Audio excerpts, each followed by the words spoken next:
Welcome to Religion Wise. I'm your host, Chip Gruen. Many religious traditions, and in fact, many cultural groups more generally, have what we might call discourses of secrecy embedded in them.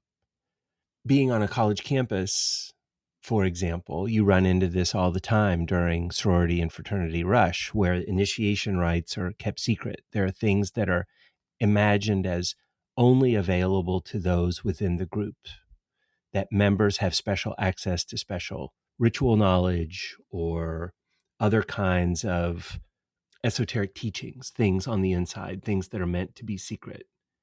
And in fact, even if you look more close to my field in the history of Christianity, that ancient Christian liturgies featured a time at which people from the outside were invited to leave before the Eucharist was celebrated, for example. The liturgical practice of the passing of the peace and the kiss of peace seems to have been the moment at which the ritual became expressly available to those who were confirmed within the tradition. Well, Judaism also has a esoteric discourse in it. You might have heard of Kabbalah, which has entered into more mainstream knowledge within the past several decades, as celebrities or self-help books or gurus have come out to talk about this medieval practice. Today, we're joined with Berman Professor of Jewish Studies at Lehigh University, Hartley Lachter, who actually studies Kabbalah as it develops and emerges in medieval Judaism.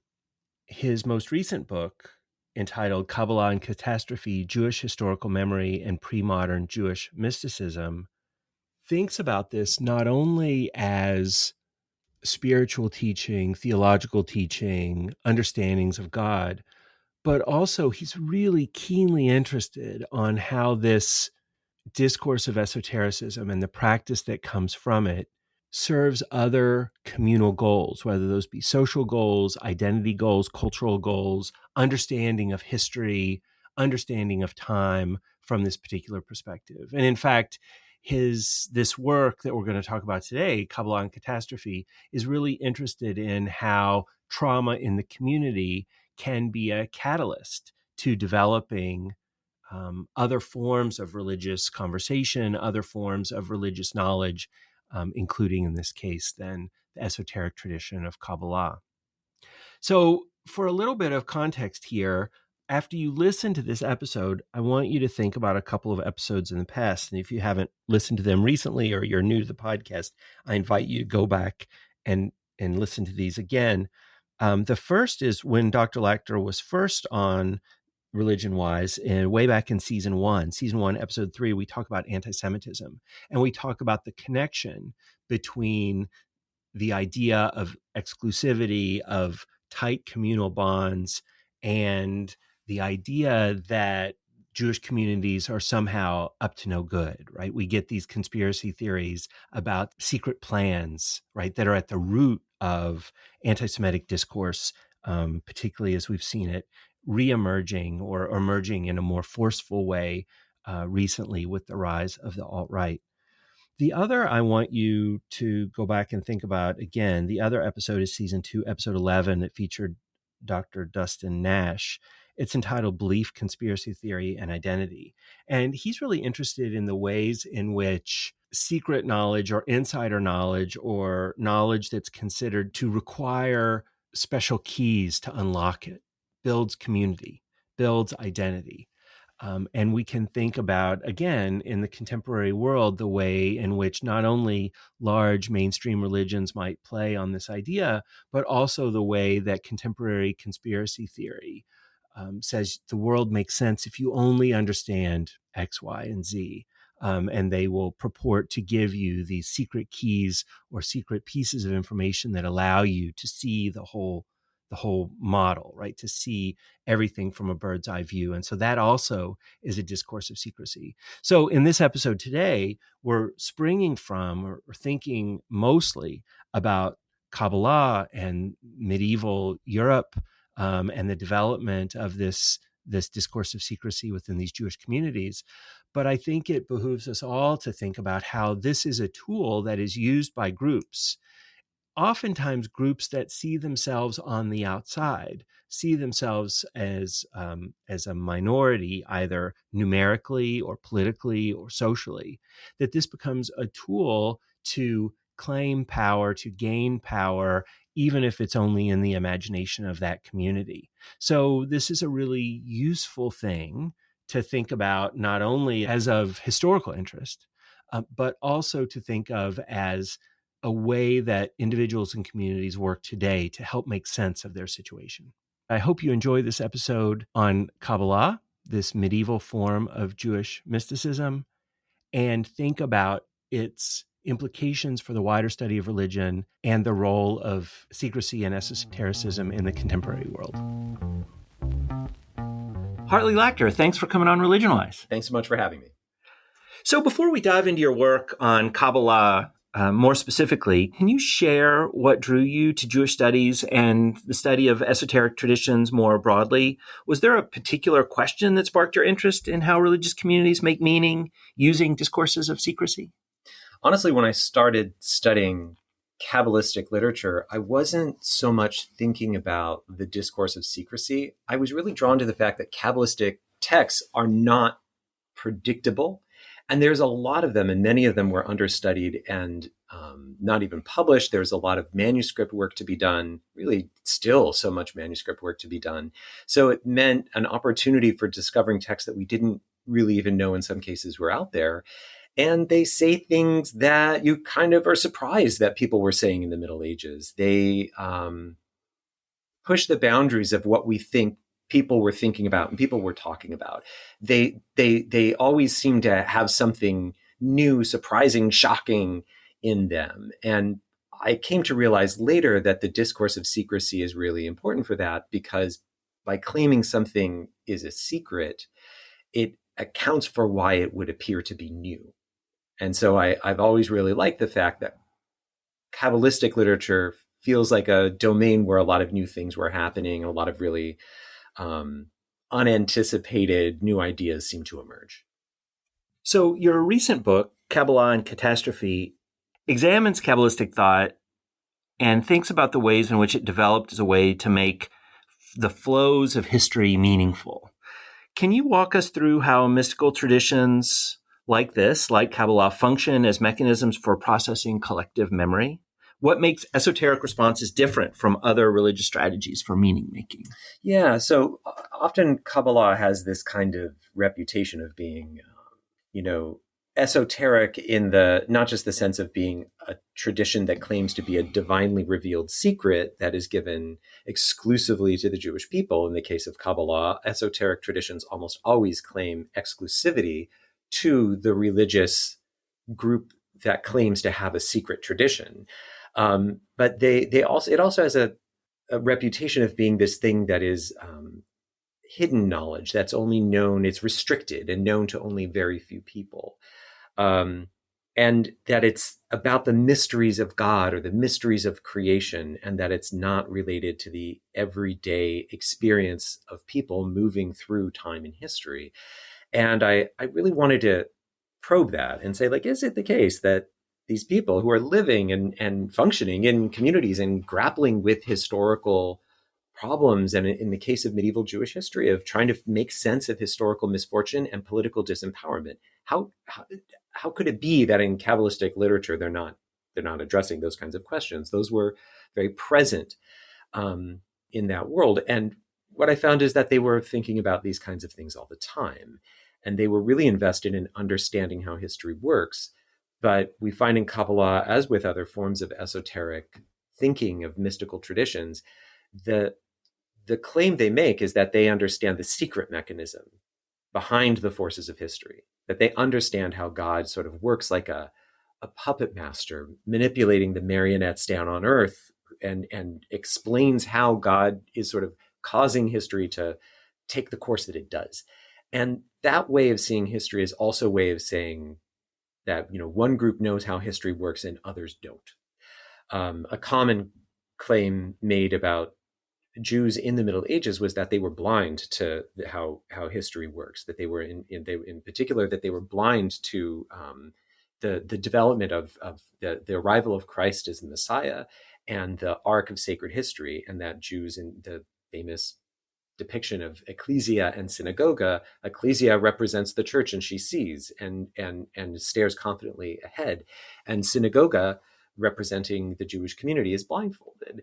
And this inverts that claim and suggests that actually Jews are the only ones who understand how history works, because this secret has been shared with them secretly by God on Mount Sinai when the Torah was given, and that Kabbalah is a secret tradition that has been passed down orally or in hidden written form, that explains all kinds of things, including how historical events come to be and what meaning they have.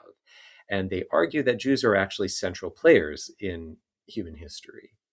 And this is just part of this sort of contention between different religious groupings in the Middle Ages, about who has a claim to understand how history works and who has some purchase on understanding how sort of God is guiding human affairs or not.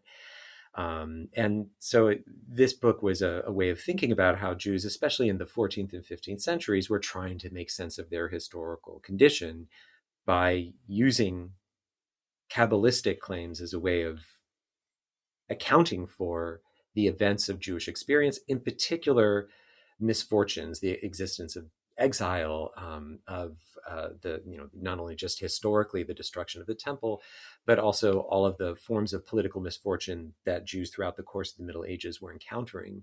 This was a way for Jews to make sense of that and to claim that they had a exclusive secret knowledge about what the true meaning of it was and how it would ultimately culminate in messianic redemption. So it seems to me like Christianity gets its sort of teleological flow of history. It inherits directly from Judaism. Yet, as I'm reading, particularly in your introduction and thinking about how you set this up, it seems like these Kabbalistic thinkers are sort of re-responding right back to that Christian, worldview of meaningful time and teleology moving forward. Is this like a reciprocal relationship? How are they sort of responding to one another? How is the understanding of time and history related between Christianity and Judaism in this period? Yeah, I think it's really reciprocal, a really reciprocal exchange between these communities, because they're competing over the same assertion about who is or isn't the inheritor of the Israelite covenant. And they're trying to make sense of covenantal theology, not just in the sense of like, is there a covenant if a people is experiencing historical misfortune, but also who is the recipient of who is the inheritor of the Israelite covenant. So that obviously that's a contentious claim in the Middle Ages, and Jews and Christians are both in their way making that claim. Kabbalah is part of that story.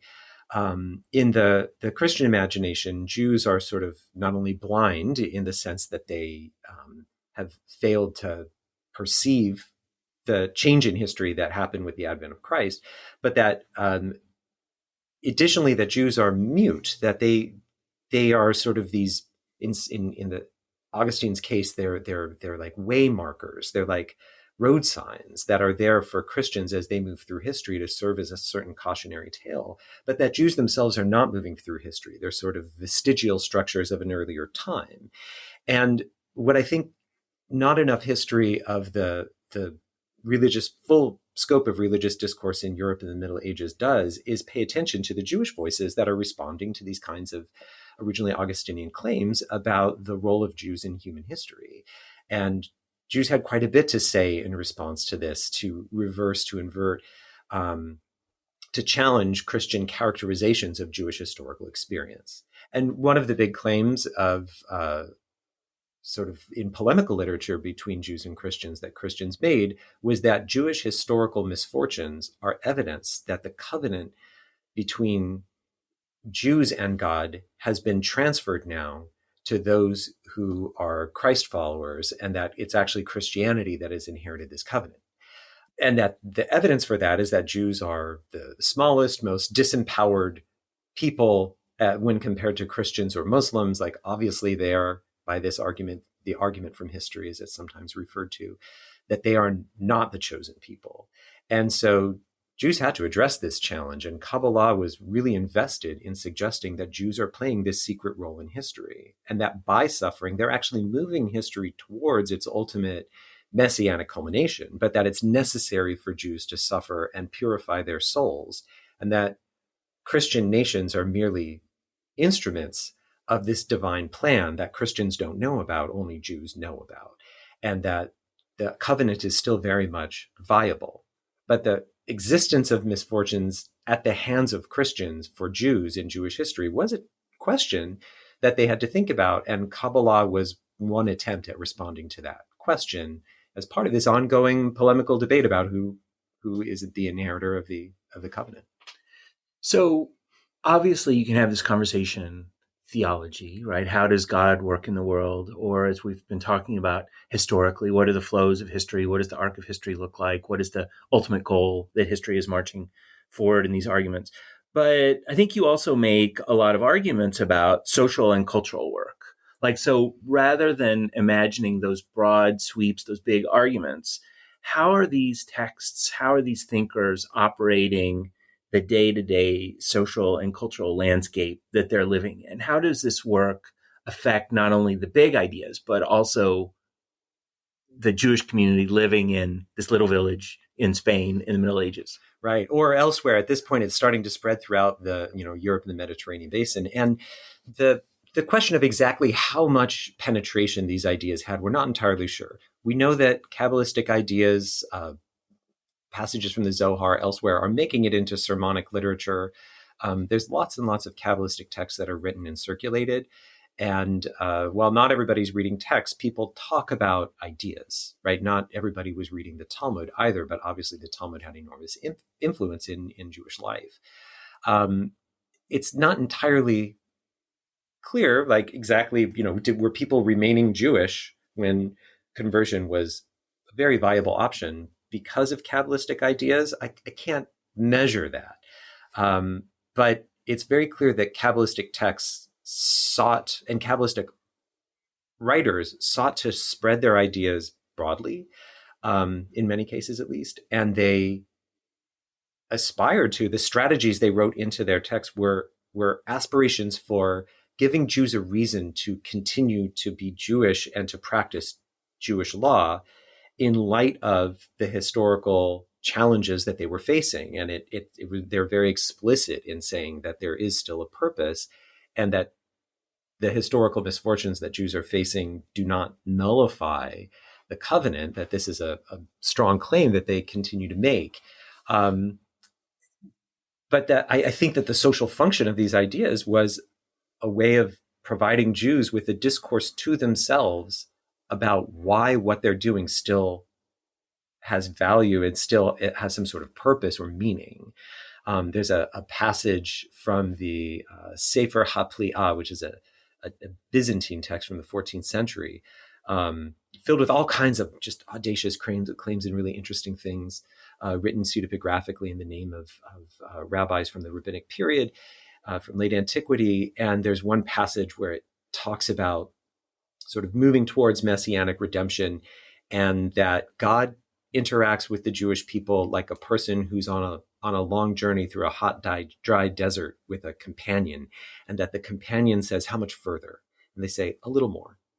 And they'll say, "How much further?" And they'll say, "A little more." And they keep saying that until they get all the way. And that they say God is the same thing, that he's telling them a little more, but there is a destination, and that he leads his people through hope. And that Kabbalah contains the hints of what that hope is, which is ultimately the arrival of the Messiah. And Kabbalistic texts over the course of the 14th and 15th century, they involve a lot of predictions of like specific messianic dates. And obviously, as those dates pass, those are, you could argue, failed predictions, but that doesn't stop them from coming up with new ones. And it seems the only thing worse than a messianic prediction that fails is no messianic prediction. That would suggest that the esoteric tradition of Judaism, Kabbalah, has no knowledge about the destination of history, has no knowledge about the course that history is going to take. And that was even worse. So I think that what Kabbalah was at least attempting to provide for people was the suggestion that everything they were doing, both in terms of practicing Jewish law in order to move history and suffering at the hands of non-Jewish peoples in terms of their historical experience, that both of these are essential functions that Jews are serving as a sort of as agents of history to move history, and that the other peoples in the world are divine tools around this central drama for the Jewish people. That claim was a claim to say that Judaism has not been nullified by historical misfortune. What kind of role then did that have in people's lives? I think there's evidence that suggests that this was a discourse that was spread fairly broadly and was just part of the story Jews were telling themselves. And in a place like Spain in 1492, there were people when the expulsion happened in 1492, I think it's remarkable that there were any Jews left. Why hadn't they all converted? What story were they telling themselves? This is clearly part of that story. So now we have a firm grounding of sort of at least the beginnings of your argument in the book. But I want to stretch you out a little further because we see similar patterns of esoteric knowledge in other religious traditions and other mystical traditions. I mean, we could think about Sufism in Islam or Gnosticism in Christianity or even contemporary New Age movements. How is it helpful to think about esotericism as a category that spans cross-culturally? And on the other hand, are there ways in which that sort of comparativism, that use of that category, obscure particularity you think is important to maintain? I think once you start making too many rules about here's how esotericism works, at some point that can become a kind of make-believe category. But I think that the cross-cultural comparisons are always just, as J.Z. Smith would say, they're food for thought. They help you sort of maybe notice things you wouldn't notice otherwise. One of the things I think it kind of helps us notice is that esotericism is a category that, under the guise of being very conservative, of retaining either ancient knowledge, of retrieving lost knowledge, or in some cases also, in many cases, of this sort of divine revealed knowledge or knowledge that somehow is acquired through mechanisms other than just the workings of human reason, that it gives people access to new things. And they'll claim, well, they're not new. It's just a retrieving of something old or something lost or something that has now been revealed or uncovered. But that, at the functional level of a religious community, means that esoteric traditions are mechanisms of innovation. And so new ideas enter religious traditions often through the esotericists who claim that this new idea is in fact an old idea or a divinely revealed idea that's maybe always already been there. It's just that people didn't know about it. It was a secret. And so, for instance, when Kabbalists are talking about an idea during this period that became very important was the notion of reincarnation. There had been earlier authorities in Judaism who said reincarnation was absolutely absurd. And we don't see them talking about this in earlier forms of authoritative Jewish literature. But this idea becomes, from the early 14th century onward, pretty broadly maintained by quite a number of Kabbalists and then other Jews beyond that. And the claim is, well, it's not an innovation. It's always been there, but people didn't always know it because it was a secret.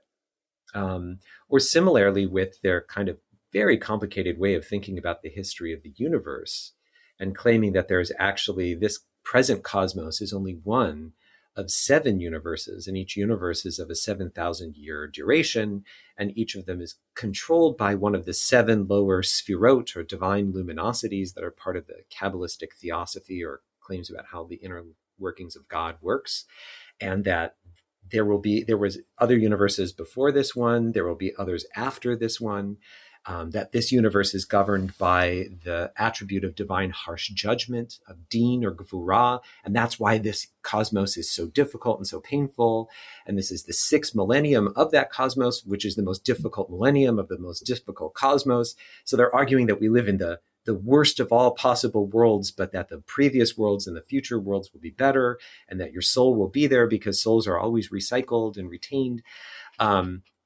This is not an idea that we find except in a very embryonic sort of suggestion about this cycle of 7,000 years in the Talmud. This is not, in the ways that Kabbalists describe it, an idea that's from traditional authoritative Kabbalistic texts, but it can be sort of encoded within Judaism as an accepted idea that's already been there, if the claim is that it's there, but it was hidden. So claims to esoteric knowledge are actually mechanisms for innovation, I think, and often enable religious traditions to respond in new ways to historical challenges of a given moment, or whatever the struggle is at hand that a given community is trying to find ways of accounting for or of addressing. So I want to think about this in a slightly different way. I know that professionally you will go to Jewish studies conferences and there'll be sessions on Kabbalah at these Jewish studies conferences. And then you'll also go to conferences on comparative esotericism, right? That you have people from multiple religious traditions come together to talk about their own particular, area of expertise in relation to others. Do you find that the kinds of arguments you make, right, or the kinds of arguments that are accepted or discussed at those conferences are different? I mean, is there a way in which thinking about Kabbalah in the context of Jewish studies ends up being different than thinking about Kabbalah in one of these conferences on esotericism? Well, in those contexts, we're trying to, speak across traditions, right? Like, it's interesting to see esoteric claims that succeed versus the ones that fail, right? And presumably in any given moment, people are making all kinds of claims of all sorts, and sometimes they succeed and sometimes they fail, right? So the ones that we're receiving from texts that have been preserved and copied and became authoritative are the ones that were the successful ones. That means that those were doing something in their social environment, or else they wouldn't have succeeded. No one would have copied and preserved those books. They would have been boring and uninteresting. But the ones that become really canonical within a given religious tradition, and Kabbalah becomes very canonical over the course of the Middle Ages in Judaism, it tells us something about esoteric claims to secret knowledge that worked. But the purpose that it's serving will be different in medieval Judaism than it is in medieval Christianity or Islam, because the circumstances of those groups are different. In the case of medieval Judaism, one of the things that is happening, especially in the Christian European context, is that they are trying to grapple with Christian characterizations of Jewish historical experience and Christian uses of Jewish historical misfortune and disempowerment as evidence that the Jewish covenantal relationship with God has been nullified. Obviously, Christian esotericists aren't dealing with the same thing.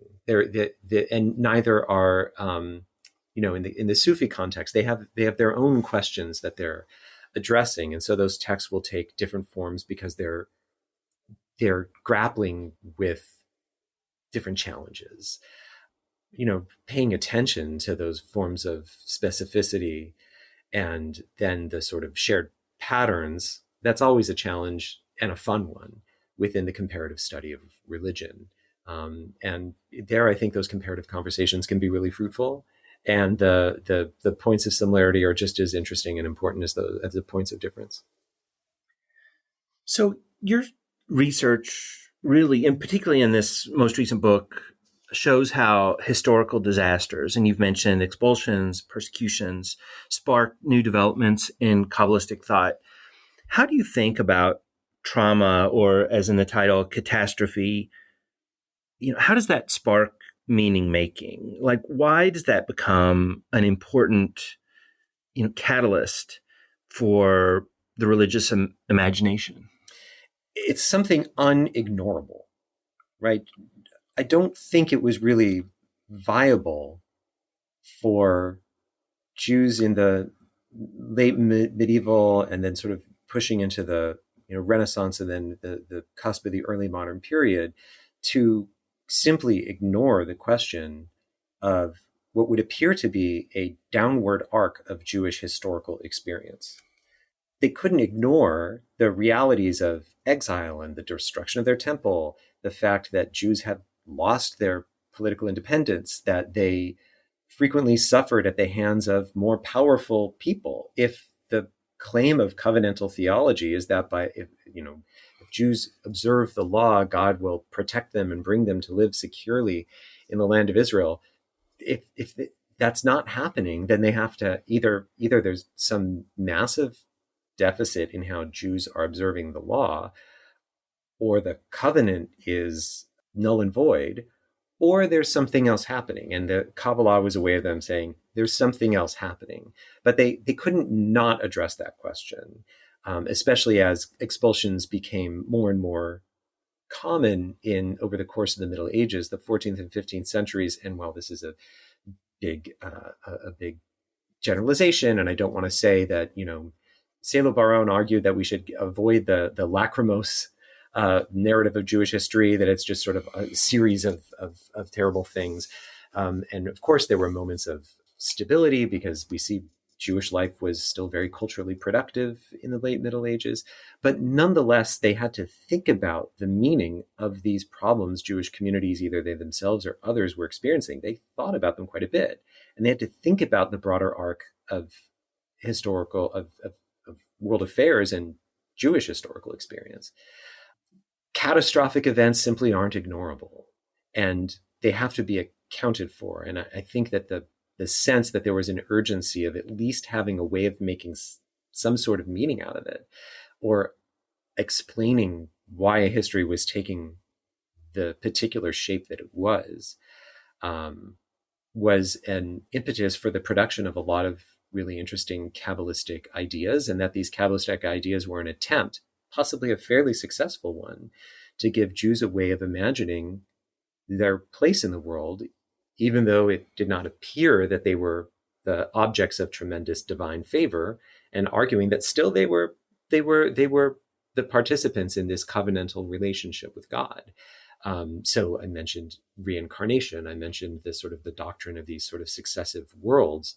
They also had a notion of a cosmos of many different interlocking universes. This sort of complicated way of thinking about time and space as a way of saying, in some sense, they have an explanation for why history looks the way it does in this moment in time and in space. These are fairly elaborate new developments in Jewish discourse about history that I think were pushed by having to respond to catastrophe, because catastrophe can't be ignored. So I want to push you a little bit, because I always like to tell my students, if a theory only works in one time and place, it's not much of a theory. It needs to be transferable.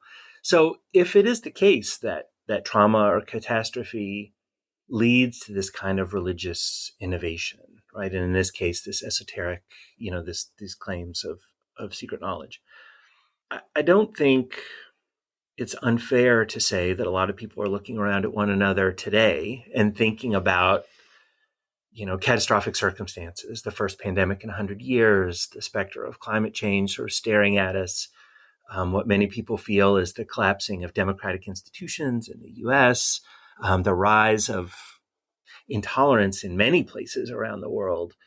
Do you think that, are we in the kind of circumstance that leads to religious innovation?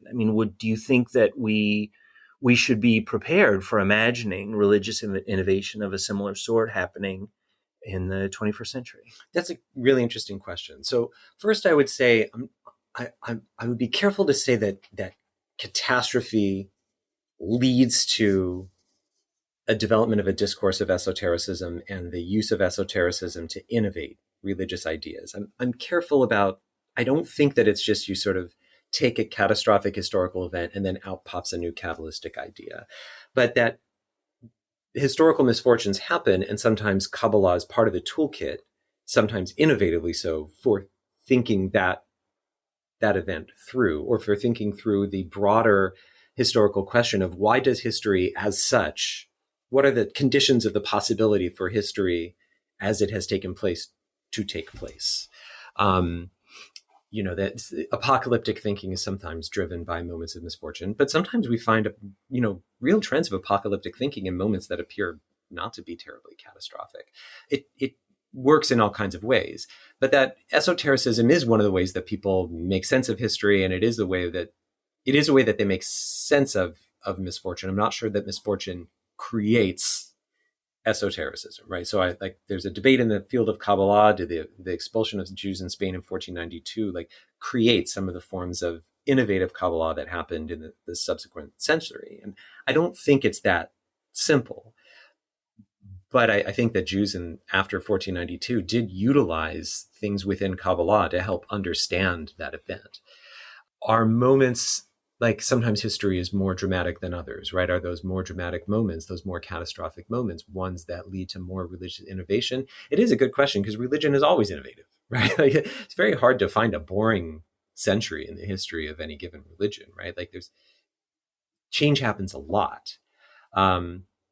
Nonetheless, I think when people maybe I'll say it this way, when there's a perception that a moment of urgent crisis is upon us, people always have that perception, right? People often think they're living in the generation of right on the cusp of the Messianic era. Jews have been thinking this for a very long time. But when there's a perception of crisis, often I think that there's an appeal to say, what is something secret that might help us understand what's going on? Is there a key out there that's hidden that we can use to unlock or pull back the veil of history? Essentially, Kabbalists were trying to pull back the veil of history and make a claim, hey, we see what's going on behind the veil. And remarkably, in a fairly traditional religion like Rabbinic Judaism, Kabbalists were able to make that claim, and lots of people believed it. Lots of people really embraced it. They believed that Kabbalah saw beyond the veil of history and provided a privileged glimpse into how history works. But that's driven by an anxiety that history looks like it's going really badly, and has God abandoned them to the forces of history? And I think that when there's an anxiety about being abandoned to the destructive forces of history, there's also sometimes, together with that, a desire to find that key that will maybe reveal what's really going on. And that can take all kinds of forms, sometimes really destructive ones. I think that the esoteric impulse is just as much of what we see in some really creative and innovative and really rich mystical traditions, as well as in conspiracy theories. And in some cases, in this case, what's interesting is anti-Semitic claims that are conspiratorial in nature are, in a sense, an esoteric claim to having privileged knowledge about what's really going on and who's pulling the strings of history. So the kind of inclination towards conspiratorial thinking that we've seen in the past few years, in a sense, that's nothing new, but it does kind of feel like it's driven by at least a segment of the population that's saying maybe there's a key out there that will tell us what's really going on, because what seems to be happening in history needs a different explanation. There must be some other explanation, but a hidden one that people with privileged access or knowledge can perhaps share. And if you're then part of that group that is read in on the secret, right? When you feel let in on a secret, you feel powerful. You feel like now you finally understand what's going on, and that other people don't. The temptation for that is powerful, and it does all kinds of things in the social environment. Sometimes it gives you an esoteric or mystical religious tradition. Sometimes it gives you really destructive conspiratorial thinking too. So you mentioned two things that I want to follow up on. One is the idea that there is a minority that might hold the secret key or the secret knowledge that enables you to understand history better. And then the other is the specter of anti-Semitism and anti-Semitic thinking. It seems to me that the nature of esoteric traditions suggests that these types of religious communities or the religious thinkers behind them maintain kind of a public and a private face, right? That there is a public persona that shows itself to the outside world, but then there are private things that are for individuals within the community that are behind closed doors. How does the presence of what we might call inner teachings affect the broader community's identity and practices? In the case of Judaism, how does the discourse of secrecy affect, even adversely, public knowledge and perception? Like if you have that pull between those things that are public and those things that are private, like that can be a public relations problem, Yeah. right? That can be caustic for how the community exists in the wider social structure, especially for minorities living within a majority culture, with whom there's also this really contentious claim about covenantal inheritance, right? This was always a real trick for Jews in the Middle Ages. So there are moments when Jews claiming secret knowledge, it does the internally for Jews, it's useful to them to say, no, we have a secret tradition that explains why our history is in fact so bad, or a secret tradition about like the impact of the performance of Jewish commandments on the realm of the divine, bringing blessing into the world, and that this is a secret that's not necessarily claiming anything bad about anyone else. It's merely claiming that Jews have this special power. And so that's useful within the context of the community to account then for certain things like historical misfortune. But does that then create a public relations problem? Like sometimes, yes, although there are moments when Jewish esoteric knowledge became really desirable in some Christian contexts. In Spain, where Kabbalah really flourishes in the late 13th century, in the court of King Alfonso X, Alfonso the Wise, El Sabio, there's evidence that he was very interested in his sort of creation of a large library, including acquiring and translating Kabbalistic texts, that this was part of this sort of attempt at having a comprehensive library and a bid for Holy Roman Emperor, and that the Kabbalistic knowledge was seen as perhaps being really interesting because it's this ancient revelatory knowledge that was acknowledged Jews had access to, which was the revelation at Sinai.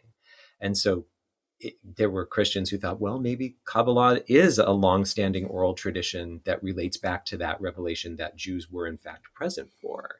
In the Renaissance, in the Italian Renaissance, I just got back from a trip in Italy and we were in Florence, and I had actually never been to Florence before. And it was just so great to be in this city where there'd been all of this really innovative sort of flourishing of thought. And among many innovative Christian thinkers like Pico della Mirandola, he was very interested in working with Jews and learning Hebrew and gaining access to Kabbalistic traditions, not because he thought that Judaism was the true religion. He was very adamant that he thinks Kabbalah proves that Christianity is the true religion and disproves Judaism. But he worked closely with Jews like Yochanan Alemano, who was an important Kabbalist in Florence at the time, because he believed that Kabbalah transmitted ancient revelatory knowledge that was useful to Christians, and that Kabbalah actually decoded Christianity. And it was a pretty bold claim, and essentially saying that Christians don't understand Christianity until they don't understand its true inner essence until they have some access to Kabbalah. And so this was a form of religious innovation using Kabbalah on behalf of Christians. And there was evidence, there were some Kabbalists who talk about being in Florence after the expulsion from Spain, and that they feel like you can barely, was one who uses an expression, that you can barely walk down the street without someone grabbing for a Jewish man by the hem of his garment, and a Christian asking them, be my teacher in this science, be my teacher in this wisdom, the wisdom of Kabbalah. So that was a kind of very different, unique historical moment. But there is a little pull there, right? Like on the one hand, it's a useful discourse within the Jewish community, but on the other hand, does it suggest a certain type of insider knowledge that almost plays into conspiratorial thinking about Jews? And I think that, that tension is there in different historical moments for sure. So thinking about that translation to wider communities outside sort of the, those in the know, right, that you talked about, Christians in the Renaissance or Christian courts or what have you. But we see that operating today, that we get Kabbalah popularized through meditation apps or celebrity endorsements, or I think you even showed me a can of some sort of Kabbalah cola at some point, right? Maybe it's a bottle of Kabbalah water. Right, yeah. Right. that this is, become sort of a recognizable word, that maybe not the content of it, but the idea of it gets out there. I mean, Madonna being, sort of the most famous, I don't know what you would call her, the most famous. As well as celebrity from the, yeah. Although Yeah. I've noticed when talking to students today that like, we know who Madonna is, right? Well, this might not be the most current form of popular culture for them. but my question is, what happens when these traditions become more widely available? Even the idea of them, or, I mean, those of you out there, listeners, go Google Kabbalistic text, right? You'll be able to find pieces of the Zohar. You'll be able to find things translated. Like the cat is out of the bag a little bit around the secrecy of this. And it's interesting to me, that you said one of the things that drew you to this was the unpublished text, that this stuff is underneath the radar. And part, your life's work is to some extent, reveal, some of these things, right? To make them, at least in scholarly circles, more approachable and understandable and discernible. What does that do to the esoteric tradition when it becomes mainstream or popularized or available to those outside that inner circle in the community? Well, I think it's always transforming. And even within the Jewish community, it was there. While there were elements of attempts at sort of more restricted knowledge, especially in the earlier Kabbalistic traditions. My colleague John Dauber at Yeshiva University wrote a great book about Jewish esotericism and ways in which there is evidence of these forms of knowledge that were kind of within restricted circles. There were also a lot of moments later on of really trying that the claim to esoteric knowledge is a strategy for popularization, and wanting Jews very broadly to know about Kabbalah and feeling like this was really necessary for the viability of their Judaism and for them to understand what they saw as the inner core of Judaism. So within the community, there's been moments of, trying to spread that knowledge more broadly. And it's always changing with the development of Hasidism in the 18th century. It changes. It's changing all the time. It doesn't stay still. On the other hand, spreading beyond the Jewish community with the development of Christian Kabbalah in the Renaissance, and then with the development of postmodern Kabbalah, it's just another chapter in what has always been happening, which is this constant transformation in new historical moments, new cultural contexts. And in the case of the sort of modern and postmodern popularization of Kabbalah and the sort of interest in Kabbalah beyond the Jewish community and the presentation of Kabbalah as a thing that's no longer inherently Jewish. Some scholars refer to this as the disembedding of esoteric or mystical traditions. And now suddenly, yoga is a form of exercise, and Kabbalah is a form of sort of self-improvement or a key to self-fulfillment. And the access to it through sort of capitalism and the sort of late capitalist mechanisms of commerce and exchange, where you can, buy seminars and courses, books, access to Kabbalistic instruction for the purpose of attaining personal fulfillment. And that this isn't for people who are Jewish, this is for anybody, and that it's an ancient wisdom, and ancient wisdom is valuable, but it's an ancient wisdom that has this utility in the postmodern context and can be combined with other forms of very, very hybrid kind of ways, very eclectic ways, with other forms of esoteric knowledge, with other mystical traditions, with astrology. This is something that is just sort of part of the marketplace of religion in the postmodern world, and Kabbalah, unsurprisingly, in the Western context, is part of that postmodern religious marketplace. So that's just sort of another chapter in the transformation of Kabbalah, in this case, not uniquely, but it's beyond the confines of the Jewish community. But Renaissance Christian Kabbalah was also beyond the confines of the Jewish community. So as we sort of reach the end of our conversation, I always like to ask, what am I leaving out? Right? Either regarding esoteric traditions or the place of Kabbalah within Jewish studies more generally, in the context of medieval Judaism or contemporary religious life. Like, what am I not asking? What is the most important topic that we haven't talked about you think would be important for listeners to hear, to think about, how they think about Kabbalah and esoteric traditions in their construction of their own worldview? Well, as always, I like the questions you ask. But when thinking about esoteric traditions like Kabbalah, it's worth sort of pausing and remembering that even in our sort of and looking at this from an academic perspective as we are here, that it sometimes is hard to be aware of our own presuppositions about what an esoteric or mystical, right? These are all sort of problematic terms in their own ways. What these traditions are, what are already the assumptions that we're making when we define them or label them or categorize them with these words. What are the assumptions we're sort of bringing to it? That there's like no way to come at these kind of cold and open. We often are making assumptions that we're not even recognizing. Like the assumption that Kabbalah has been this thing that's hidden, that's known to very few people, except that over history, it seems lots and lots of people knew about it. And lots and lots of texts were written and circulated, right? That this is something that's really exclusive to Jews, except that we see, evidence of non-Jews being really invested in it and interested in how it sort of functions.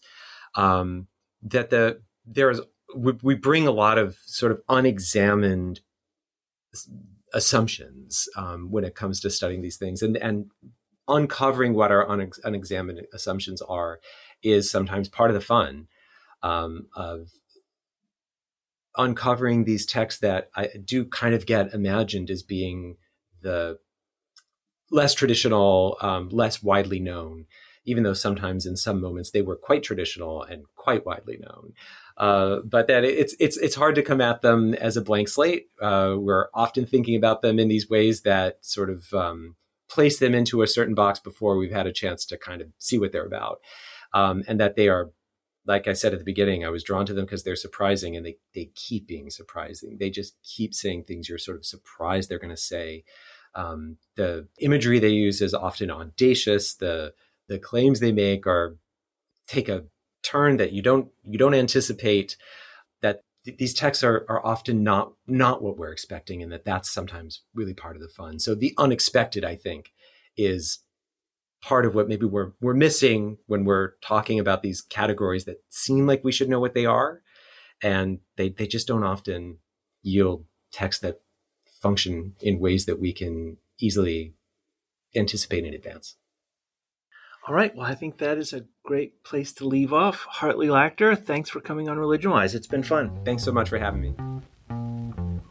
This has been Religion Wise, a podcast produced by the Institute for Religious and Cultural Understanding of Muhlenberg College.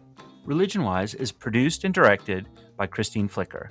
For more information about additional programming, or to make an inquiry about a speaking engagement, please visit our website at religionandculture.com. There, you'll find our contact information, links to other programming, and have the opportunity to support the work of the Institute. Please subscribe to Religion Wise wherever you get your podcasts. We look forward to seeing you next time.